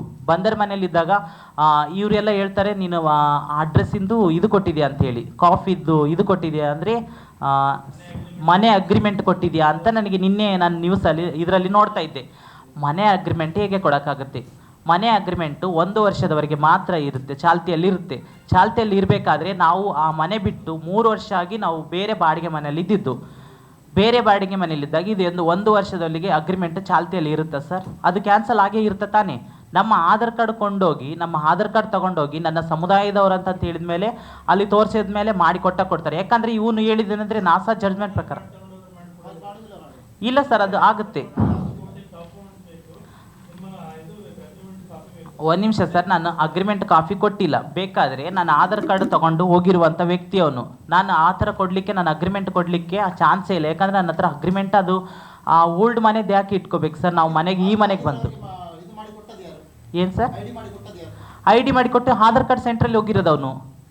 ಆಧಾರ್ ಕಾರ್ಡ್ ಸೆಂಟ್ರಲ್ಲಿ ಅವನೇ ಓಡಾಡಿದೆ. ಯಾಕಂದರೆ ಪ್ರತಿಯೊಂದು CCTV ಫುಟೇಜ್ ಇದೆ. ಈಗ ಹೇಳ್ಬೋದು ಅನಿ ಜೊತೆಗೆ ಹೋಗಿದ್ದಾಳೆ ಅಂತೇಳಿ ಪ್ರಶ್ನೆ ಮಾಡ್ಬೋದು. ಅನಿ ಜೊತೆಗೆ ಹೋಗ್ಬೋದು ಅಂತಂದು ಹೇಳಿದಾಳೆ. ಪ್ರತಿಯೊಂದರಲ್ಲಿ ಆಧಾರ್ ಕಾರ್ಡಲ್ಲಿ ಆಗಲಿ ಎಲ್ಲನೂ ಅದು CCTV ಫುಟೇಜ್ ಇರುತ್ತೆ. ಅದನ್ನು ತೋರಿಸ್ಲಿ, ಆಮೇಲೆ ನಾನು ಒಪ್ಕೊಳ್ತೇನೆ. ಹೌದು. ಯಾರು ಸರ್ ಪರಿಚಯ ಇಲ್ಲ ಅಂತ ಹೇಳಿದ್ರು? ಸರ್ ಸರ್ ಏನು ಗೊತ್ತಾ, ನಮ್ಮ ಸಮುದಾಯದವರು ಫಸ್ಟಿಗೆ ಹುಡುಗಾಗಿ ಬರೋದು ಮನೆಗೆ. ಹುಡುಗಾಗಿ ಬಂದಾಗ ಬದಲಾವಣೆ ಆಗ್ತಾರೆ. ಯಾಕಂದರೆ ಅವರ ಹಾವಭಾವಗಳು ವ್ಯಕ್ತಪಡಿಸ್ತಾ ಇರ್ತಾರೆ. ಇವನು ಪಕ್ಕ ಗಂಡ್ಸಾಗಿದ್ರೆ ನನ್ನ ಜೊತೆ ಯಾಕೆ ರೀಲ್ಸ್ ಮಾಡ್ತಾ ಇದ್ದ? ಮನೇಲೆ ಕೂತ್ಕೊಂಡಿರ್ತಂತ ನನ್ನ ಗಂಡಸು ಅಂತಂತೇಳಿ ಎದೆ ಉಬ್ಬಿಸ್ಕೊಂಡು ಮನೇಲೆ ಕೂತ್ಕೊಳ್ತಿದ್ದ ತಾನೆ. ಯಾಕೆ ಇವ್ನು ನನ್ನ ಜೊತೆ ರೀಲ್ಸ್ ಮಾಡಬೇಕು? ರೀಲ್ಸ್ ಮಾಡಿದಂತಾನೆ, ಅದು ಪಬ್ಲಿಕ್ ಪ್ಲೇಸಲ್ಲಿ. ಇವನು ಹೇಳ್ಬೋದಾಗಿತ್ತಲ್ಲ, ನಾನು ಹುಡುಗ, ನನ್ನನ್ನು ಕರ್ಕೊಂಬಂದು ವೇಷ ಹಾಕ್ಸಿದ್ದಾರೆ ಅಂತಂದು ಹೇಳ್ಬೋದಾಗಿತ್ತಲ್ಲ. ಯಾಕೆ ಹೇಳಲಿಲ್ಲ ಈ ವ್ಯಕ್ತಿ? ಇವತ್ತು ಹೋಗಿ ಅಪಪ್ರಚಾರ ಅಂದರೆ ಇವನು ಹೋಗಿ ಒಂದು ತಿಂಗಳು 1.5 ತಿಂಗಳು ಆದಮೇಲೆ ಹೋಗಿ ಇಷ್ಟು ದಿನ ಅಂದರೆ ಇವ್ರ ಮೇಲೆ ನಾನು ಕಂಪ್ಲೇಂಟ್ ರಿಜಿಸ್ಟರ್ ಮಾಡ್ತೀನಿ. ಯಾಕಂದರೆ ಇವನು ಆಧಾರ್ ಕಾರ್ಡು ಮತ್ತು TG ಕಾರ್ಡ್ ಎಲ್ಲ ಮಾಡಿಸ್ಕೊಂಡು ಹೋಗಿರ್ತಾನೆ ಅದ್ರ ಮೇಲೆ. ಇವನ್ನ ನನಗೆ ಫೋರ್ಸ್ ಮಾಡಿ ಕಾಲ್ ಮಾಡೋಕ್ಕೆಲ್ಲ ಸ್ಟಾರ್ಟ್ ಮಾಡ್ತಾನೆ, ಬ್ಲ್ಯಾಕ್ ಮೇಲ್ ಮಾಡೋಕ್ಕೆ ಸ್ಟಾರ್ಟ್ ಮಾಡ್ತಾನೆ. ಏನಂತಂದರೆ ನನಗೆ ಹಣ ಕೊಡಬೇಕು, 3 ಲಕ್ಷ ಕೊಡಬೇಕು ಅಂತಂತೇಳಿ ಡಿಮ್ಯಾಂಡ್ ಮಾಡೋಕ್ಕೆಲ್ಲ ಸ್ಟಾರ್ಟ್ ಮಾಡ್ತಾನೆ, ಕಾಲ್ ಮಾಡೋಕ್ಕೆಲ್ಲ ಸ್ಟಾರ್ಟ್ ಮಾಡಿದಾಗ ನಾನೇನಂತಂದರೆ, ಅಲ್ಲ ಕಣೋ ನೀನು ಟ್ರಾನ್ಸ್ಜೆಂಡರ್ ಅಂತ ಹೇಳ್ತೀಯ, ಮತ್ತು ನೀನು ಈ ಥರ ಹೇಳ್ತಿದ್ಯಲ್ಲ ಹುಡುಗ ಅಂತ ಹೇಳ್ತೀಯಲ್ಲ, ಇದು ಏನೋ ನನಗೆ ಯಾಕೋ ಡೌಟ್ ಕಾಣುತ್ತೆ ಅಂತಂತ ಹೇಳಿದಾಗ ನಾನೇನು ಮಾಡ್ತಂತಂದರೆ ಅಂದರೆ 10ನೇ ತಾರೀಕಿಗೆ, ಇದೇ ತಿಂಗಳು 10ನೇ ತಾರೀಕಿಗೆ ಹೋಗಿ ಕಂಕನಹಳ್ಳಿ ಸ್ಟೇಷನಲ್ಲಿ ಒಂದು ರಿಜಿಸ್ಟರ್ ಮಾಡ್ತೀನಿ ಕಂಪ್ಲೇಂಟ್. ಏನಂತಂದರೆ ಈ ವ್ಯಕ್ತಿ ಟ್ರಾನ್ಸ್ಜೆಂಡರ್ ಕಾರ್ಡು ಮತ್ತು ಆಧಾರ್ ಕಾರ್ಡು ಟ್ರಾನ್ಸ್ಜೆಂಡರ್ ಅಂತ ಮಾಡಿಸ್ಕೊಂಡಿದ್ದಾನೆ. ಇದನ್ನು ದಾಖಲೆಯನ್ನು ವಾಪಸ್ ತಗೊಳ್ಬೇಕು. ಯಾಕಂದರೆ ಇದನ್ನು ಕ್ಯಾನ್ಸಲ್ ಮಾಡಬೇಕು. ನಮ್ಮ ಸಮುದಾಯಕ್ಕೆ ಸಿಗುವಂಥ ಬೇರೆ ಬೇರೆ ಸವಲತ್ತುಗಳಾಗಿರ್ಬೋದು, ಬಸ್ಸಲ್ಲಿ ಫ್ರೀ ಆಗಿರ್ಬೋದು, ಆ ಟ್ರಾನ್ಸ್ಜೆಂಡರ್ ID ಕಾರ್ಡ್ ತೋರಿಸಿದ್ರೆ ಫ್ರೀಯಾಗಿ ಕರ್ಕೊಂಡು ಹೋಗ್ತಾರೆ. ಮತ್ತು ಗೃಹಲಕ್ಷ್ಮಿ ಅಂದು ಫ್ರೀಯಾಗಿ, ಮತ್ತು ಪಿಂಚಣಿ ಎಲ್ಲ ಸಿಗುತ್ತೆ. ಇದನ್ನೆಲ್ಲ ಈ ವ್ಯಕ್ತಿ ಗಂಡಸಾದವನಿಗೆ ನಾವು ಕ್ಯಾನ್ಸಲ್ ಮಾಡಬೇಕಾಗುತ್ತೆ. ಯಾಕಂದರೆ ಪ್ರತಿಯೊಂದು ಅವನು ಲಿಂಗನ್ನು ನಾವು ಗುರುತಿಸೋಕ್ಕಾಗಲ್ಲ. ಈಗ ಅವನು ಯಾವುದೇ ಲಿಂಗ ಆಗಲಿ, ಹುಡುಗನೇ ಆಗಿರಲಿ, ಮಂಗಳಮುಖಿ ಆಗಿರಲಿ, ಹೆಣ್ಣೆ ಆಗಿರಲಿ, ನಾವೆಲ್ಲ ಕೇಳಲಿಕ್ಕಾಗಲ್ಲ. ಯಾಕೆ ನೀನು ಹೆಣ್ಣಾದಿ, ಯಾಕೆ ನೀನು ಗಂಡಾದಿ, ಯಾಕೆ ನೀನು ಟ್ರಾನ್ಸ್ಜೆಂಡರ್ ಆದಿ ಅಂತ ನಾವು ಪ್ರಶ್ನೆ ಮಾಡುವಕ್ಕೆ ಯಾರಿಗೂ ಅಧಿಕಾರ ಇಲ್ಲ. ಆ ಥರ ಮಾಡಿರುವಂಥ ವ್ಯಕ್ತಿ ನಾನು ಏನು ಮಾಡ್ತೀನಿ ಅಂದರೆ ಕಂಕನಹಳ್ಳಿ ಸ್ಟೇಷನಲ್ಲಿ ಹೋಗಿ ಕಂಪ್ಲೇಂಟ್ ಕೊಡ್ತೀನಿ, ರಿಜಿಸ್ಟರ್ ಮಾಡ್ತೀನಿ. ಏನಂತಂದರೆ ಇದು ಈ ಥರ ಆಗ್ತಾ ಇದೆ, ಟ್ರಾನ್ಸ್ಜೆಂಡರ್ ಕಾರ್ಡು ಮಾಡಿಸ್ಕೊಂಡು ಹೋಗಿದ್ದಾನೆ, ಇದೆಲ್ಲ ವಾಪಸ್ ಸಬ್ಮಿಟ್ ಮಾಡಬೇಕು. ಯಾಕಂತಂದರೆ ನಮಗೆ ಇರುವಂಥ ಮೂಲಭೂತ ಸೌಕರ್ಯಗಳು ಈ ವ್ಯಕ್ತಿಗಳಿಗೆ ಸಿಗಬಾರ್ದು ಅಂತಂತೇಳಿ ನಾನು ಹೋಗಿ ಕಂಪ್ಲೇಂಟ್ ರಿಜಿಸ್ಟರ್ ಮಾಡಿದಾಗ 10ನೇ ತಾರೀಕಿಗೆ ಅವನು ಹೋಗಿ ಏನು ಹೇಳ್ತಾನಂತಂದರೆ ಮತ್ತೆ ಮೀಡಿಯಾದವ್ರ ಮುಂದೆ ಹೋಗಿ ಸುಳ್ಳು ನ್ಯೂಸ್ಗಳೆಲ್ಲ ಸ್ಟಾರ್ಟ್ ಮಾಡಿದ ಮೇಲೆ ನನಗೆ ಗೊತ್ತಾಗುತ್ತೆ, ಈ ಥರ ಎಲ್ಲ ಮಾಡಿದ್ದೇನಲ್ಲ ಯಾಕೆ ಅಂತಂದಾಗ ನಾನು ಇನ್ನು ಎನ್ಕ್ವೈರಿಗೆ ನಾನು ಆ ವ್ಯಕ್ತಿನ ಮೇಲೆ ನಾನು ಕಂಪ್ಲೇಂಟ್ ಕೊಟ್ಟಿದ್ದೀನಿ ಅಂತಂದ ಮೇಲೆ ಆ ವ್ಯಕ್ತಿ ಬಂದು ಇಲ್ಲಿ ಅಟೆಂಡ್ ಆಗ್ಬೋದಾಗಿತ್ತು, ಅಟೆಂಡ್ ಆಗಲೇ ಇಲ್ಲ. ಪೊಲೀಸವ್ರ ಹತ್ರ ಫೋನ್ ಮಾಡಿದಾಗಲ್ಲ ಇವತ್ತು ಬರ್ತಾಯಿದ್ದೀನಿ ನಾಳೆ ಬರ್ತಿದ್ದೀನಿ ಅಂತ ಹೇಳಿ ಇದೇ ಥರನೇ ಆಟ ಆಡಿಸ್ತಾ ಇದ್ದ. ಅವನು ಕಂಪ್ಲೇಂಟ್ ರಿಜಿಸ್ಟರ್ ಮಾಡಿದ ಮೇಲೆ ನಾವೆಲ್ಲ ಹೋಗಿ ರಾಜೇಶ್ವರಿಗೆ ಎಲ್ಲ ಕೇಳಿದ್ವಿ, ಮೇಡಮ್ ಈ ಥರ ಆಗಿದೆ, ನಾವೆಲ್ಲ ಪ್ರತಿಯೊಂದು ಡಾಕ್ಯುಮೆಂಟ್ಸ್ ಎಲ್ಲ ಪ್ರತಿಯೊಂದು ಸಬ್ಮಿಟ್ ಮಾಡಿದ್ವಿ ಅಷ್ಟೂ. ಈ ವ್ಯಕ್ತಿ ಹೇಳ್ತಿರೋದು ಸುಳ್ಳು, ಇವನಿಂದ ಯಾರೋ ಷಡ್ಯಂತ್ರ ಮಾಡ್ತಾ ಇದ್ದಾರೆ ಅಂತಲೂ ನಾನು ಹೇಳಿದೆ. ಯಾಕಂದರೆ ಷಡ್ಯಂತ್ರ ಮಾಡುವಂಥ ಹಿಂದ್ಗಡೆ ಇರೋಂಥ ವ್ಯಕ್ತಿಗಳು ಹೊರಗಡೆ ತರಲೇಬೇಕು. ಇವನಿಂದ ನನಗೆ ಸೋಷಿಯಲ್ ಮೀಡಿಯಾದಲ್ಲಿ ಆಗಿರ್ಬೋದು, ಪ್ರತಿಯೊಂದರಾಗಿರ್ಬೋದು ತುಂಬ ಎಷ್ಟು ಹೋಗಿದೆ ಅಂತಂತಂದರೆ ಈಗ ಜನರಿಗೆ ಯಾವುದು ಸತ್ಯ ಯಾವುದು ಸುಳ್ಳು ಅಂತ ಗೊತ್ತೇ ಆಗ್ತಿಲ್ಲ. ಎಲ್ಲ ಡಾಕ್ಯುಮೆಂಟ್ಸ್ ಎಲ್ಲ ನಾನು ಇವತ್ತು ಸಬ್ಮಿಟ್ ಮಾಡೋಕ್ಕೆ ಮೀಡಿಯಾ ಮಿತ್ರರ ಹತ್ರ ನಾನು ಇವತ್ತು ಸಬ್ಮಿಟ್ ಮಾಡಲಿಕ್ಕೆ ಬಂದಿದ್ದೀನಿ. ಯಾಕಂತಂದರೆ ಈ ಥರ ವ್ಯಕ್ತಿಗಳ್ನ ಹೊರಗಡೆ ತರಬೇಕು. ಹೊರಗಡೆ ತಂದ್ರಪ್ಪ ಅಂದರೆ ಇನ್ನೊಂದು ಸಲ ಇವತ್ತು ನನಗೆ ಮಾಡ್ತಾನೆ ನಾಳೆ ಇನ್ನೊಬ್ಬರಿಗೆ ಮಾಡಲ್ಲ ಅಂತ ಏನು ಗ್ಯಾರಂಟಿ ಇವನು? ಇಂಥ ವ್ಯಕ್ತಿಗಳು ಇನ್ನೊಂದು ವ್ಯಕ್ತಿ ನನ್ನ ಸಮುದಾಯದವ್ರ ಮನೆಗೆ ಹೋಗಿ ಈ ಥರ ಹೇಳಿ, ಯಾಕಂದರೆ ಇದೊಂದು ಅವರಿಗೆ ಒಂದು ಇದಾಯಿತು, ಓ ಈ ಥರ ಮಾಡಿದ್ರಪ್ಪ ಈಗೂ ಆಗುತ್ತಾ, ಈ ಥರನೂ ಸೌಲಭ್ಯಗಳು ಸಿಗುತ್ತಾ, ಈಗೂ ಮಾನ ಅನೌನ್ಸ್ ಮಾಡ್ಬೋದಾ ಅಂತಂತೇಳಿ ಇವರಿಗೊಂದು ಇದಾಗುತ್ತೆ. ಅಂದಾಗ ಇಂಥ ವ್ಯಕ್ತಿಗಳಿಂದ ನನ್ನ ಸಮುದಾಯಕ್ಕೆ ಯಾವ ತೊಂದರೆ ಆಗಬಾರ್ದು ಅಂತೇಳಿ ನಾನು ಸೋಷಿಯಲ್ ಮೀಡಿಯಾದಲ್ಲಿ ಆಗಿರ್ಬೋದು ಪ್ರತಿಯೊಂದು ರಿಕ್ವೆಸ್ಟ್ ಮಾಡ್ಕೊಳ್ಳೋದೇನೆಂದರೆ, ಪ್ರತಿಯೊಂದು ಅವನು ಯಾವ ಥರ ಬಂದ, ಹೇಗೆ ಇದ್ದ ನಮ್ಮ ಮನೇಲಿ, ಪ್ರತಿಯೊಂದು ನಾನು ಡಾಕ್ಯುಮೆಂಟ್ಸ್ ಎಲ್ಲ ಇಟ್ಕೊಂಡಿದ್ದೀನಿ. ಬೇಕಾದರೆ ಎಲ್ಲ ಮೀಡಿಯಾದವರಿಗೆ ನಾನು ಸಬ್ಮಿಟ್ ಮಾಡ್ತೇನೆ, ಕಳಿಸ್ಕೊಡ್ತೇನೆ. ಯಾಕಂದರೆ ಈ ವ್ಯಕ್ತಿನ ನಾವು ಯಾವುದು ಫೋರ್ಸೆವೆಲ್ಲ ಮಾಡಿ ಕರ್ಕೊಂಬಂದಿಲ್ಲ, ಯಾವತ್ತೂ ಕಿಡ್ನ್ಯಾಪ್ ಮಾಡಿಲ್ಲ. ಈ ಥರ ಕಿಡ್ನ್ಯಾಪ್ ಮಾಡೋದಕ್ಕೆ ನಮ್ಗೆ ಇಷ್ಟನೂ ಇಲ್ಲ. ನನಗೆ ತುಂಬ ಹಾಂ ಸರ್. ಯಾರು ಸರ್? ದೂರುದಾರ ಏನು ಗೊತ್ತಾ ಸರ್, ಅವನು ಸಂಘದಲ್ಲಿ ಮೆಂಬರ್ ಆಗಬೇಕಂತನೇ ಏನಿಲ್ಲ, ಅದರ ರೂಲ್ಸ್ ಇಲ್ಲ. ಯಾಕಂದರೆ ಅವನು ನಾಸಾ ಜಡ್ಜ್ಮೆಂಟ್ ಪ್ರಕಾರ ನಾನೊಂದು ಮಂಗಳಮುಖಿ ಅಂತ ಒಪ್ಕೊಂಡ ಮೇಲೆ ಯಾವ ಸಂಘಟನೆದಾಗಲಿ ಬೇರೆ ಆಗಲಿ ಇನ್ನೊಬ್ಬರಾಗಲಿ ಹೇಳುವಾಗ ರೈಟ್ಸ್ ಇಲ್ಲ. ಹಾಂ ಸರ್.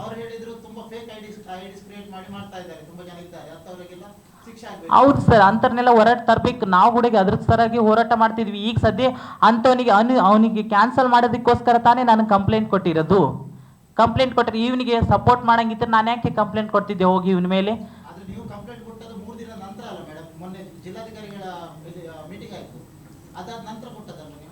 ಯಾಕೆ ಕಂಪ್ಲೇಂಟ್ ಕೊಟ್ಟಿದ್ದೀನಿ ಅಂದರೆ, ಈ ವ್ಯಕ್ತಿ ನಮಗೆ ಏನು ಸರ್, ಇವನು ಹೋಗೋದು ಬರೋದೆಲ್ಲ ಮಾಡ್ತಾ ಇದ್ನಲ್ಲ ಸರ್, ಮನೆಗೆ ಹೋಗೋದು ಬರೋದೆಲ್ಲ ಮಾಡ್ತಿರ್ಬೇಕಾದ್ರೆ ಇವನು ವಾಪಸ್ ಬರ್ತಾನೆ ಬಿಡು ಅಂತ ನಾವು ಆ ನಂಬಿಕೆ ಮೇಲೆ ಇದ್ದಿದ್ದು. ಇವನು ಬರ್ತಾನೆ ಬಿಡು ಅಂತೇಳಿ ಆ ನಂಬಿಕೆ ಮೇಲೆ ಇದ್ದಾಗ ಇವನು ನಾನು ಗಂಡಸು ಅಂತಂತ ಹೇಳಿದ ಮೇಲೆ ನಾವು ಏನು ಪ್ರಶ್ನೆ ಮಾಡಲಿಕ್ಕೆ ಆಗುತ್ತೆ ಸರ್ ಅವರಿಗೆ?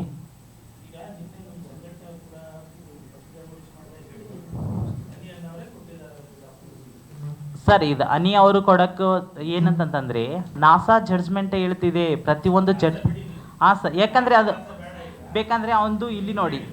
ಹಾಂ ಸರ್, ಅದು ಯಾಕಂದರೆ ಕಾನೂನು ಪ್ರಕಾರ ನಾವು ಹೋಗ್ಬೇಕಲ್ಲ ಸರ್. ಕಾನೂನು ಪ್ರಕಾರ ಹೋಗ್ಬೇಕಂತಂದರೆ ನಾವು ಕೇಳುವ ರೈಟ್ಸ್ ಇರಲ್ಲಲ್ಲ ಸರ್ ಇವ್ರಿಗೆ ಯಾರಿಗೂ.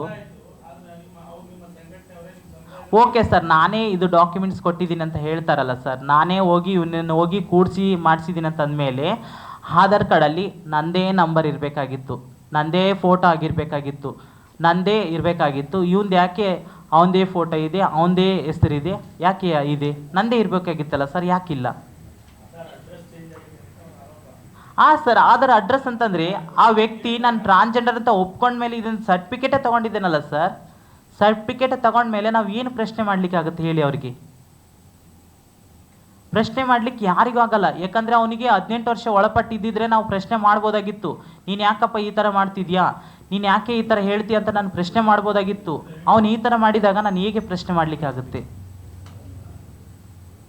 ಮತ್ತು ಇದೊಂದು ಷಡ್ಯಂತ್ರ ಅಂತ ನಾನು ಹೇಳಲಿಕ್ಕೆ ಇಷ್ಟಪಡ್ತೇನೆ. ಇದೊಂದು ಷಡ್ಯಂತ್ರ ಅಂದರೆ ತುಂಬ ಜನ ಹೇಳ್ತಾರೆ ಒಂದು ಕೆಫೆ ಓಪನ್ ಮಾಡಿದ್ದಾಳೆ, ರಿಕ್ಷಾ ಓಪನ್ ಮಾಡಿದ್ದಾಳೆ ಅಂತಂತ ಹೇಳ್ತಾರೆ. ಕೆಲವು ವ್ಯಕ್ತಿಗಳು ನಾನು ಕೆಫೆ ಓಪನ್ ಮಾಡಿದಾಗಲಿ ರಿಕ್ಷಾದಾಗಲಿ ಯಾವತ್ತೂ ನನಗೆ ಬೆನ್ ತಟ್ಟಿ ಸಪೋರ್ಟ್ ಮಾಡಲಿಕ್ಕೆ ಯಾವತ್ತೂ ಬರಲಿಲ್ಲ. ಮೀಡಿಯಾದವ್ರು ಮಾಡಿದ್ದಾರೆ. ಆದರೆ ನಾನು ಹೇಳ್ತೀನಿ, ನನ್ನ ಸಮುದಾಯದವ್ರು ಕೆಲವು ವ್ಯಕ್ತಿಗಳದ್ದು ನಾನು ಹೇಳ್ತಿರೋದು ಸರ್. ನಾನು ಮೀಡಿಯಾದವ್ರನ್ನ ಇವಾಗಲೂ ನಾನು ಕೈ ಎತ್ತಿ ಮುಗಿತೇನೆ. ಯಾಕಂತಂದರೆ ಒಳ್ಳೇದು ಕೆಟ್ಟದ್ದು ತೋರಿಸುವಂಥದ್ದವರು ಮೀಡಿಯಾದವರು. ನನಗೆ ಕೆಫೆ ಆಗಲಿ ರಿಕ್ಷಾದಾರಾಗಲಿ ಈ ಥರ ಸಪೋರ್ಟು ಹೊರಗಡೆ ತಂದಂಥವ್ರು ಮೀಡಿಯಾದವರು. ನಾನು ಹೇಳ್ತಿದ್ರೆ ನನ್ನ ಸಮುದಾಯದವರು ಕೆಲವು ವ್ಯಕ್ತಿಗಳು ನನ್ನ ಮೇಲೆ ಇವತ್ತು ಬೇರೆ ಬೇರೆಯಿಂದ ಆರೋಪ ಮಾಡ್ಬೋದು. ನಿನ್ನಿಂದನೇ ಮಂಗಳೂರಲ್ಲಿ ಕಪ್ಪು ಚುಕ್ಕಿ ಅಂತ ಹೇಳಿರುವಂಥ ಕೆಲವು ವ್ಯಕ್ತಿಗಳಿಗೆ ನಾನು ಹೇಳಲಿಕ್ಕೆ ಇಷ್ಟಪಡ್ತೀನಿ. ಏನಂತಂತಂದರೆ, ಅವತ್ತು ನನಗೆ ಕೆಫೆ ಓಪನ್ ಮಾಡಿದಾಗ ಯಾರು ಬಂದು ನನಗೆ ಸಪೋರ್ಟ್ ಮಾಡಲಿಲ್ಲ, ಇವತ್ತಿನವರೆಗೆ ಬಂದು ಸಪೋರ್ಟ್ ಮಾಡಲಿಲ್ಲ. ಮತ್ತು ನಾನು ರಿಕ್ಷಾ ಪರ್ಚೇಸ್ ಮಾಡಿದಾಗ ನಾನು ಗರ್ಭಿಣಿ ಮಹಿಳೆಯರಿಗೆ ಮತ್ತು ವಯಸ್ಸಾದ ಮಂಗಳಮುಖಿಯರಿಗೆ ಉಚಿತ ಸೇವೆ ಅಂತ ನಾನು ಹಾಕಿದಾಗ ಯಾರು ನನಗೆ ಬೆನ್ನು ತಟ್ಟಿ ಒಳ್ಳೆ ಕೆಲಸ ಮಾಡ್ತಿದ್ದೆ ಅಂತ ನಾನು ಹೇಳಲಿಲ್ಲ. ಇವತ್ತು ಕೆಲವು ವ್ಯಕ್ತಿಗಳು ಬಂದು ನಿನ್ನಿಂದನೇ ಕಪ್ಪು ಚುಕ್ಕೆ, ನಿನ್ನಿಂದನೇ ಮಂಗಳೂರು ಹಾಳಾಗ್ತಿದೆ ಅಂತ ಹೇಳ್ತಿದ್ದಾರಲ್ಲ, ಇದು ಯಾವ ನ್ಯಾಯ? ಹಾಗಾದ್ರೆ ಆ ವ್ಯಕ್ತಿ ಜೊತೆ ಕೈ ಜೋಡಿಸಿದರೆ ಯಾರು? ಹಾಗಾದ್ರೆ ನನ್ನೊಂದು ಪ್ರಶ್ನೆ, ಆ ವ್ಯಕ್ತಿ ಜೊತೆ ಯಾರೋ ಕೈ ಜೋಡಿಸಿದ್ದಾರೆ? ಆ ವ್ಯಕ್ತಿ ಯಾಕಂದ್ರೆ ಅವನು ಹೆಣ್ಣಾಗ್ಬೇಕಂತ ಆಚೆ ಈಚೆಲ್ಲ ಮಂಗಳೂರು ಮೈಸೂರೆಲ್ಲ ಓಡಾಡಿರುವಂಥ ವ್ಯಕ್ತಿ ಸಡನ್ಲಿ ನನ್ನ ಮೇಲೆ ಈ ಥರ ಅಪರಾಧ ಹೊರಿಸ್ತಾನಂತಂದ್ಮೇಲೆ ಅವನಿಂದ ಯಾರೋ ವ್ಯಕ್ತಿಗಳು ಇರ್ತಾರಂತ ನನಗೆ ಪಕ್ಕ ಕನ್ಫರ್ಮೇಷನ್ ಇದೆ. ಮತ್ತು ಅವನ ಬಗ್ಗೆ ತನಿಖೆ ಮಾಡಬೇಕು, ಅವನಿಂದ ಇರುವಂಥ ವ್ಯಕ್ತಿಗಳ ಬಗ್ಗೆ ತನಿಖೆ ಮಾಡಬೇಕು. ಯಾಕಂದರೆ ನನ್ನ ಸಮಾಜದಲ್ಲಿ ಸೋಷಿಯಲ್ ಮೀಡಿಯಾದಲ್ಲಿ ತುಂಬ ಮಾನಹಾರಾಜಾಗಿದೆ. ಮತ್ತು ನನ್ನ ಅಪ್ಪ ಅಮ್ಮ ಎಲ್ಲರೂ ನಮ್ಮ ಮನೇಲಿ ಎಷ್ಟು ಕಷ್ಟ ಆಗ್ತಿದೆ ಗೊತ್ತಾ ಸರ್? ಹೇಳ್ಕೊಳಕ್ಕೆ ಆಗಲ್ಲ, ಅಷ್ಟು ಕಷ್ಟ. ಎಂತ ಮುಖ ತೋರ್ಸಕ್ಕೆ ಆಗ್ತಿಲ್ಲ.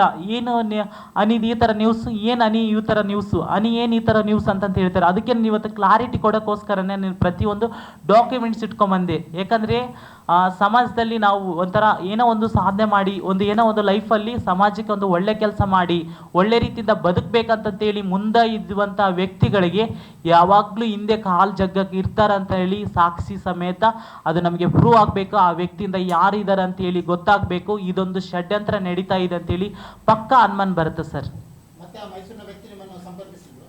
ಇಲ್ಲ ಸರ್, ಏನು ಸರ್?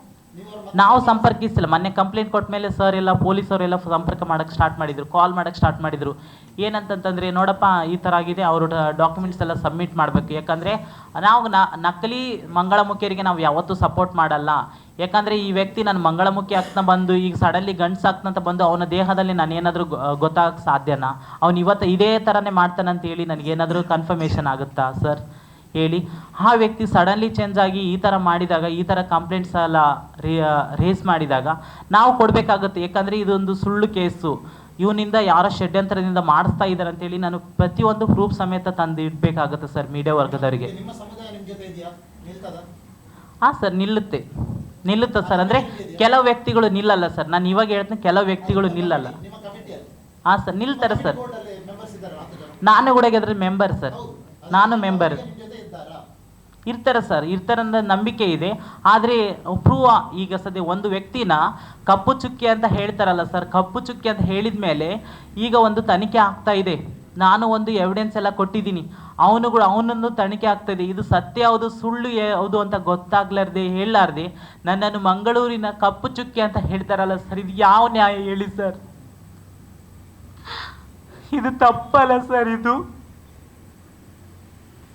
ನಾವು ಒಳ್ಳೆ ರೀತಿಯಿಂದ ಜೀವನನೇ ಮಾಡ್ಬಾರ್ದ ಸರ್? ಮುಖ ತೋರ್ಸಕ್ ಆಗ್ತಿಲ್ಲ ಸರ್, ಮುಖ ತೋರ್ಸಕ್ ಆಗ್ತಿಲ್ಲ. ಆ ತರ ಆಗಿದೆ. ಇದು ತನಿಖೆ ಹಂತದಲ್ಲಿದೆ, ತನಿಖೆ ಮಾಡ್ತಾ ಇದ್ದಾರೆ. ಆದ್ರೂ ಕೂಡ ಬ್ಯಾಡ್ ಕಮೆಂಟ್ ಆಗಿರ್ಬೋದು, ನನ್ನ ಮೇಲೆ ಅಪರಾಧ ಹೊರಿಸುವಂಥದ್ದು ತುಂಬಾ ಅನ್ಯಾಯ ಸರ್ ಇದು ಮಾತ್ರ. ಯಾಕಂತಂದ್ರೆ ಇವತ್ತು ನನ್ನ ಹಿಂದೆ ಮಾತಾಡ್ತಿದ್ದಾನೆ, ನಾಳೆ ಇನ್ನೊಬ್ಬರಿಗೆ ಮಾತಾಡಲ್ಲ ಅಂತ ಏನು ಗ್ಯಾರಂಟಿ? ಇದನ್ನ ಇವತ್ತೇ ನಿಲ್ಬೇಕು. ನನ್ನ ಸಮುದಾಯದವ್ರು ಯಾರಾದರೂ ದುಡ್ಕೊಂಡು ತಿಂತೀನಿ ಅಂತ ಅನ್ನೋ ವ್ಯಕ್ತಿಗಳಿಗೆ ಸಪೋರ್ಟ್ ಮಾಡುವಂಥದ್ದಾಗಬೇಕು. ಇದು ಇಲ್ಲಿಗೆ ಸ್ಟಾಪ್ ಆಗಬೇಕು. ಇಂಥ ವ್ಯಕ್ತಿಗಳನ್ನ ಮುಂದೆ ಬಿಟ್ಟು ಈ ಥರ ಸುಳ್ಳು ಅಪರಾಧ, ಸುಳ್ಳು ಕಂಪ್ಲೇಂಟ್ಸ್ ಎಲ್ಲ ಕೊಡುವಂಥದ್ದು ಇಲ್ಲಿಗೆ ಸ್ಟಾಪ್ ಆಗಬೇಕು. ಯಾಕಂದರೆ ನನ್ನ ಸಮುದಾಯದಲ್ಲಿ ನೋಡಿರ್ತೀರ, ಎಷ್ಟೋ ಜನಗಳು ಡಾಕ್ಟ್ರು, ಲಾಯರ್ಸ್ ಎಲ್ಲ ಆಗಿದ್ದಾರೆ. ಈಗ ನಾನು ಕೆಫೆ ಓಪನ್ ಮಾಡಿದ್ದೀನಿ ಅಂತ ಅಂದಮೇಲೆ ಎಲ್ಲರೂ ಬಂದು ಇವ್ರ ಹತ್ರ ಹೋಗಿ ಕೇಳ್ತಾರಂತೆ, ಅನಿ ಕೆಫೆ ಓಪನ್ ಮಾಡಿದಾಳೆ, ನೀವ್ಯಾಕೆ ಓಪನ್ ಮಾಡಬೇಕು? ಮಾಡು, ನೀನ್ಯಾಕೆ ಓಪನ್ ಮಾಡು ಅಂತ ಹೇಳ್ತಾರೆ. ಅಂದ್ರ ಮೇಲೆ ಎಷ್ಟೋ ನನ್ನ ಸಮುದಾಯದಲ್ಲಿ ಡಾಕ್ಟರ್ ಆಗಿದ್ದಾರೆ, ಇಂಜಿನಿಯರ್ ಆಗಿದ್ದಾರೆ, ತಹಸೀಲ್ದಾರ್ ಆಗಿದ್ದಾರೆ, ಪೊಲೀಸ್ ಆಗಿದ್ದಾರೆ.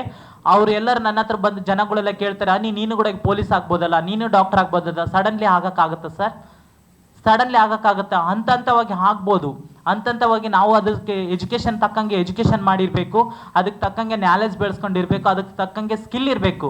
ಆ ಥರ ಮಾಡಿದ್ರೆ ಏನಾದರೂ ಸಾಧನೆ ಮಾಡ್ಬೋದು. ಇವರಿಗೆಲ್ಲ ಈ ಥರ ಆದಮೇಲೆ ನನಗೆ ಪದೇ ನಾನು ರೀಲ್ಸ್ ಮಾಡಿದ್ರು ಕೂಡ ಇದು ಯಾಕೆ ಮಾಡ್ತೀಯಾ, ಇದು ಯಾಕೆ ಆಗ್ತೀಯಾ ಅಂತೇಳಿ ಪ್ರತಿದಿನನೂ ನನಗೆ ಇದೇ ಚಿತ್ರ ಹಿಂಸೆ. ಆದರೆ ನಾನು ರೀಲ್ಸೇ ಮಾಡೋದು ತಪ್ಪ ಸರ್? ನನಗೆ ಕೆಫೆದು ಹಾಕೋದು ತಪ್ಪ? ಇದೇ ಥರನೇ ಮಂಗಳಮುಖಿಯರು ಯಾರಾದರೂ ಮುಂದೆ ಬರಲಿ ಅಂತೇಳಿ ಪ್ರೋತ್ಸಾಹ ಮಾಡ್ತಿರುವಂಥ ವಿಡಿಯೋ ಹಾಕೋದೇ ತಪ್ಪ? ನನ್ನಿಂದನೇ ಪದೇ ಕಪ್ಪು ಚುಕ್ಕೆ ಅಂತ ಹೇಳ್ತಿದ್ರಲ್ಲ, ಇದು ಯಾವುದು ನ್ಯಾಯ ಸರ್ ಇದು? ಅದು ಹಾಗಾದ್ರೆ ಆ ವ್ಯಕ್ತಿ ಹಿಂದೆ ನಿಂತ್ಕೊಂಡು ಮಾಡಿಸ್ತಿರುವಂಥವ್ರು ಯಾರು ಸರ್ ಹಾಗಾದ್ರೆ? ಅದಕ್ಕೋಸ್ಕರ ಅದು ತನಿಖೆ ಆಗ್ಲೇಬೇಕು. ನನ್ನ ಸಮುದಾಯದವ್ರಿಗೆ ಈಗ ತಲೆ ಎತ್ಕೊಂಡು ತಿರ್ಗಾಡ್ಲಿಕ್ಕೆ ಆಗ್ತಿಲ್ಲ. ಆ ವ್ಯಕ್ತಿ ಅಪಪ್ರಚಾರ ಮಾಡ್ದಲಿಂದ ಎಲ್ರು ಏನಂತಂದ್ರೆ, ನಿಮ್ಮ ಸಮುದಾಯದವ್ರು ಈ ತರ ಮಾಡ್ತಾರಂತಲ್ಲ, ನಿಮ್ಮ ಸಮುದಾಯದವ್ರು ಈ ತರ ಮಾಡ್ತಿದಾರೆ ಅಂತೇಳಿ ನನ್ನ ಸಮುದಾಯದವ್ರಿಗೆ ಎಲ್ರಿಗೆ ಚುಚ್ಚು ಮಾತಾಡ್ತಿದ್ದಾರೆ. ಅದೆಲ್ಲ ಒಂದು ನಿರ್ಧಾರ ಆಗ್ಲೇಬೇಕು. ಅದೊಂದು ಕ್ಲಾರಿಟಿ ಸಿಗ್ಲೇಬೇಕು. ಇದರಲ್ಲಿ ತಪ್ಪು ಯಾವುದು, ಒಳ್ಳೇದು ಯಾವುದು, ಮತ್ತೆ ಕರೆಕ್ಟ್ ಯಾವುದು, ಅವನು ನ್ಯೂಸ್ ಕೊಟ್ಟಿರೋದು ಕರೆಕ್ಟಾ ಏನು ಸುಳ್ಳ ಅಂತೇಳಿ ಪ್ರೂವ್ ಆಗಬೇಕು. ಪ್ರೂವ್ ಆದ್ಮೇಲೆ ಮಾತ್ರ ನನ್ನ ಸಮುದಾಯದವ್ರ ಹತ್ರ ಹೋಗಿ ಬೈಬೇಕು ಅನ್ಬೇಕು. ಯಾಕೆ ನೀವು ಅದೆಲ್ಲ ಪ್ರೂವ್ ಆಗ್ಲಾರ್ದೆ ನೀವು ಯಾಕೆ ಕೇಳ್ತೀರಿ ಈ ತರ ಪ್ರಶ್ನೆಗಳು? ತಪ್ಪಲ್ಲ. ನಾನು ದಯವಿಟ್ಟು ನನಗೆ ಕೇಳಲಿಕ್ಕೆ ಇಷ್ಟಪಡ್ತೇನೆ, ನಾವು ಕಷ್ಟದಲ್ಲಿ ಬಂದವರು, ನೋವು ತಿಂದು ಬಂದವರು, ನೀವು ಇನ್ನೊಂದು ಇದೇ ಥರನೇ ಅರ್ಟ್ ಮಾಡಿದ್ರಪ್ಪ ಅಂದರೆ ನನ್ನ ಸಮುದಾಯದವ್ರು ಯಾರು ಮುಂದೆ ಬರಲಿಕ್ಕೆ ಯಾರೂ ಬರಲ್ಲ. ಸರ್, ನಂದು ಕೊನೆಯ ಪ್ರಶ್ನೆ. ಈಗ ಮಂಗಳೂರಲ್ಲಿ ತುಂಬಾ ಜನ ನಕಲಿ ಇವರಿದ್ದಾರೆ, ಅವರಿಗೆ ನೀವು ಏನು ಸಂದೇಶ?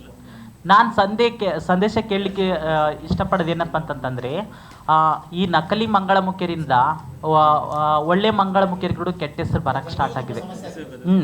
ಈಗ ಯಾವ ಥರ ಅಂತಂತಂದರೆ, ಈಗ ಕೆಲವು ವ್ಯಕ್ತಿಗಳು ಏನು ಮಾಡ್ತಾರೆ ಅಂದರೆ, ನಾನು ಮಂಗಳಮುಖಿ ಅಂತೇಳಿ ಕೆಲವೊಂದು ಏನು ಯಾವುದು ಆಧಾರ ಪ್ರೂಫ್ ಇಲ್ಲಾರ್ದೆ, ಡಾಕ್ಯುಮೆಂಟ್ಸ್ ಇಲ್ಲಾರ್ದೆ ಬರ್ತಂದು ಸರಿಯಾಗಿ ದುಡ್ಕೊಂಡು ಹೋಗ್ತಾರೆ. ದುಡ್ಕೊಂಡು ಮತ್ತೆ ಹೋಗಿ ಅವರು ಪ್ಯಾಂಟ್ ಶರ್ಟ್ ಹಾಕುವಂಥದ್ದು, ಗಂಡಸಾಗಿದ್ರಪ್ಪ ಅಂದರೆ ಇದರಲ್ಲಿ ಲಾಸ್ ಆಗಿರುವಂಥದ್ದು ನಮಗೆ. ಇದಕ್ಕೇನೋ ಷಡ್ಯಂತ್ರ ಯಾವ ಥರ ನಡೀತಿದೆ ಅಂತಂದರೆ, ಈಗ ಮೊನ್ನೆ ಬಿಲ್ ಪಾಸ್ ಆಗಿದೆ ನಮ್ಮ ಸಮುದಾಯದವರು. ಬಿಲ್ ಕೆಲವು ವ್ಯಕ್ತಿಗಳಿಗೆ ಮಾತ್ರ ಟ್ರಾನ್ಸ್ಜೆಂಡರ್ಗೆ ಮೆಡಿಕಲ್ಲೇ ಆಗಬೇಕಂತೇಳಿ ರೂಲ್ಸ್ ರೆಗ್ಯುಲೇಷನ್ ಎಲ್ಲ ಮಾಡ್ತಾ ಇದ್ದಾರೆ. ಈಗ ನನ್ನ ಸಮುದಾಯದವರು ಓಪನ್ ಕಮ್ಯುನಿಟಿ ಮತ್ತು ನಾನ್ ಓಪನ್ ಕಮ್ಯುನಿಟಿ ಅಂತ ಇದ್ದೇ ಇರ್ತಾರೆ. ನಾನ್ ಓಪನ್ ಕಮ್ಯುನಿಟಿ ಅಂತಂತಂದರೆ ಅವರು ಮನೇಲೇ ಇರ್ತಾರೆ, ಅಂದರೆ ಅವರು ಭಾವನೆಗಳೆಲ್ಲ ಹೆಣ್ಣಿನ ಥರ ಇರುತ್ತೆ, ಅವ್ರು ಮಾತಾಡುವಂಥ ಶೈಲಿ ಹೆಣ್ಣಿನ ಥರ ಇರುತ್ತೆ, ಎಲ್ಲ ಭಾವನೆಗಳು ಹೆಣ್ಣಿನ ಥರ ಇದ್ದಾಗ ಆ ವ್ಯಕ್ತಿಗಳು ಸಮಾಜಕ್ಕೆ ಹೊರಗಡೆ ಹೇಳುವಾಗಿಲ್ಲ, ನುಂಗುವಾಗಿಲ್ಲ, ಆ ಥರ ಪರಿಸ್ಥಿತಿ. ಹೇಗೆ ಅಂತಂತಂದರೆ, ಮನೇಲಿ ಅಪ್ಪ ಅಮ್ಮ ಎಲ್ಲ ಇರ್ತಾರೆ, ಫ್ಯಾಮ್ಲಿ ಎಲ್ಲ ಇರ್ತಾರೆ. ಫ್ಯಾಮ್ಲಿ ಇದ್ದಾಗ ಏನಂದರೆ ಊರಿನ ಜನರು ಏನಾದರೂ ನಮಗೆ ತಮಾಷೆ ಮಾಡ್ಬೋದು, ಏನು ಮಾಡ್ಬೋದು ಅಂತೇಳಿ ಗುಪ್ತವಾಗಿ ಇಟ್ಕೊಂಡಿರ್ತಾರೆ. ನನ್ನೊಂದು ಮಂಗಳಮುಖಿ ಅಂತೇಳಿ ಗುಪ್ತವಾಗಿ ಇಟ್ಕೊಂಡಾಗ ಅವರಿಗೆ ಟ್ರಾನ್ಸ್ಜೆಂಡರ್ ಕಾರ್ಡು ಮತ್ತು ಸೇವಾ ಸವಲತ್ತುಗಳು ಸಿಗಲೇಬೇಕಂತ ವ್ಯಕ್ತಿಗಳಿಗೆ. ಈಗ ಅಂತಂದರೆ ಇದು ಬಿಲ್ ಪಾಸ್ ಆಗಿದೆಯಲ್ಲ, ಇದರಿಂದ ಇವರಿಗೆಲ್ಲ ಅನ್ಯಾಯ ಆಗುತ್ತೆ. ಮೆಡಿಕಲ್ ಸರ್ಟಿಫಿಕೇಟೇ ಬೇಕು, ಮೆಡಿಕಲ್ ಇದನ್ನೇ ಆಗಬೇಕು ಅಂತಂತೆ ಹೇಳ್ತಾ ಇರೋದಲ್ಲ ಈಗ ಬಿಲ್ ಪಾಸದಲ್ಲಿ, ಅದು ತುಂಬ ಅನ್ಯಾಯ ಆಗುತ್ತೆ. ನನ್ನ ಸಮುದಾಯದವರು ಎಲ್ಲ ಕಡೆನೂ ಪ್ರೊಟೆಸ್ಟ್ ಮಾಡಿದರು, ಇದು ಕ್ಯಾನ್ಸಲ್ ಮಾಡಬೇಕು, ಇದು ಬಿಲ್ ಪಾಸ್ ಆಗಿದೆಯಲ್ಲ ಇದ್ರ ಬಗ್ಗೆ ತನಿಖೆ ಆಗಬೇಕು ಅಂತಂತೇಳಿ ಎಲ್ಲ ಕಡೆನೂ ಪ್ರೆಸ್ ಮೀಟ್ ಮಾಡಿದರು, ಎಲ್ಲ ಕಡೆನೂ ಮಾಡಿದರು. ಇದಕ್ಕೆ ನ್ಯಾಯ ಸಿಗಬೇಕು. ನ್ಯಾಯ ಸಿಗ್ತಿರಪ್ಪ ಆದರೆ ಅಂಥ ನಾನ್ ಓಪನ್ ಕಮ್ಯುನಿಟಿಯವರು ನೆಮ್ಮದಿಯಾಗಿ ಜೀವನ ಮಾಡ್ತಾರೆ, ಇಲ್ಲಾಂದರೆ ಅವರಿಗೆ ಜೀವನ ಮಾಡಲಿಕ್ಕೆ ಆಗಲ್ಲ. ಈಗ ನೀವು ಮಂಗಳಮುಖಿಯರಲ್ಲ ಅಂತಂತೇಳಿ ಅವರಿಗೆ ಮೆಡಿಕಲ್ ಟೆಸ್ಟ್ ಮಾಡಿಸಿದಾಗ ಅವ್ರ ಮಾನ ಹರಸಾಗುತ್ತೆ, ಮತ್ತು ಹೊರಗಡೆ ಬರಲಿಕ್ಕೂ ತುಂಬ ಕಷ್ಟ ಆಗುತ್ತೆ, ಫ್ಯಾಮ್ಲಿಯಿಂದನೂ ದೂರ ಆಗಬೇಕು ಅಂತ ಚಾನ್ಸಸ್ ಆಗುತ್ತೆ, ಇದೆಲ್ಲ ತೊಂದರೆಗಳಾಗುತ್ತೆ. ಮೀಡಿಯಾದ ಮಿತ್ರರಿಗೆ ನಾನು ಎಲ್ಲರ ಹತ್ರ ನಾನು ಕೇಳಲಿಕ್ಕೆ ಇಷ್ಟಪಡ್ತೀನಿ, ನಿಮಗೆ ಏನಾದರೂ ಅನಿಸಿಕೆಗಳು ಪ್ರಶ್ನೆಗಳು ಇದ್ದರೆ ನನ್ನನ್ನು ದಯವಿಟ್ಟು ಕೇಳ್ಬೋದು. ನಾನು ಇವಾಗೆ ಸೊಲ್ಯೂಷನ್ ಎಲ್ಲರಿಗೂ ಕೊಡ್ತೇನೆ. ಮತ್ತು ನೀವು ಯಾವಾಗಾದರೂ ನನ್ನನ್ನು ಸಂಪರ್ಕ ಮಾಡ್ಬೋದು. ನಾನು ಪ್ರತಿ ದಿನವೂ ನಿಮಗೆ ಕಾಂಟ್ಯಾಕ್ಟಲ್ಲಿ ಇರ್ತೇನೆ. ಪ್ರತಿಯೊಂದು ನಿಮಗೆ ಏನಾದರೂ ಡೌಟ್ಸ್ ಇದ್ದರೆ ನನ್ನನ್ನು ಕೇಳ್ಬೋದು.